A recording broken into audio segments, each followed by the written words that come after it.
E aí, irmãos, graça e paz a todos. Vamos seguir a nossa visão. Capítulo 15 agora, do livro de Deuteronômio. Ele fala a respeito do perdão das dívidas e a respeito do ano sabático, o sétimo ano, o ano da libertação dos escravos.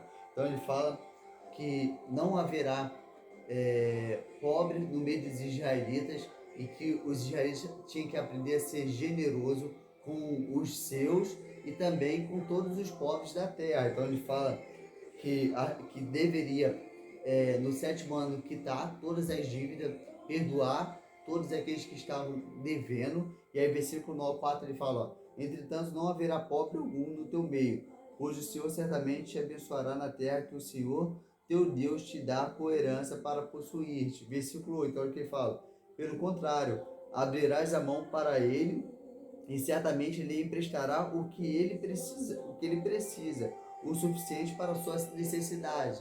Então, os israelitas deveriam ser generosos com o pobre.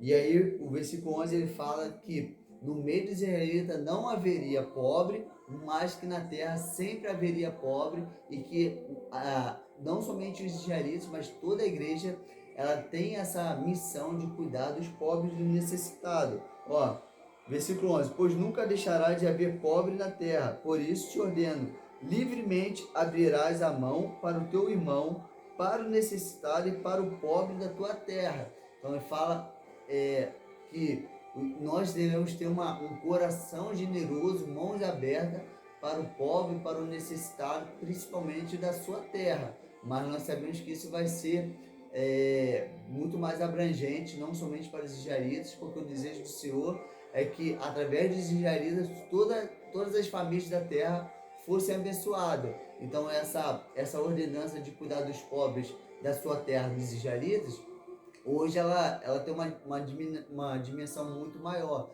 Então tem a ver com todas as nações. Todo aquele que está próximo de você, passando por necessidade, nós precisamos receber de Deus essa graça de sermos generosos com o próximo. E aí o versículo 12 ao 18 ele fala sobre o resgate do escravo, lembrando que no sétimo ano o escravo ele estaria livre e que o seu senhor deveria ser generoso com esse escravo porque serviu ele muito bem. E ele tem que lembrar que ele também foi escravo no Egito e por isso o seu senhor deveria ser generoso com ele. Mas se o escravo gostasse tanto do seu senhor e do seu serviço, ele poderia então furar a orelha e tornar-se um escravo para sempre do seu senhor, ele e sua casa.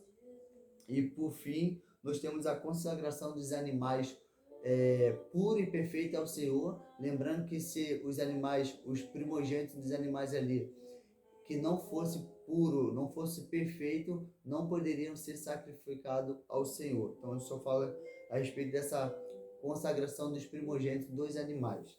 E é isso, irmãos, a nossa leitura então do capítulo 15. Que o Senhor nos conceda essa graça de sermos generosos realmente com o próximo, não somente com o necessitado, mas que às vezes a gente pensa em necessitado somente aquele cara que está nas últimas, sabe? Mas às vezes a pessoa ela pode ter uma casa, ela pode ter um carro, pode ter, sei lá, uma moto, mas está passando por necessidade.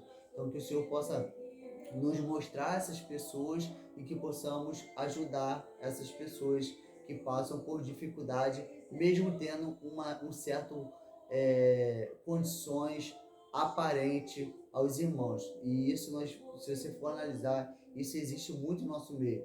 Às vezes você tem um irmão que ele mora de aluguel, mas ele tem seu carrinho, ele tem sua moto que ele usa para trabalhar, mas ele está passando aperto em sua casa, está passando dificuldade. E, e aí nós temos dois problemas. Um que muitas vezes o orgulho, que impede do que ele venha nos avisar de sua necessidade, e a outra, o nosso problema de não sermos generosos. Então, que o Senhor possa curar a nossa falta de generosidade e curar o orgulho daqueles que estão passando por dificuldade. E é isso, irmãos. Graças e paz a todos. Tamo junto. Fui.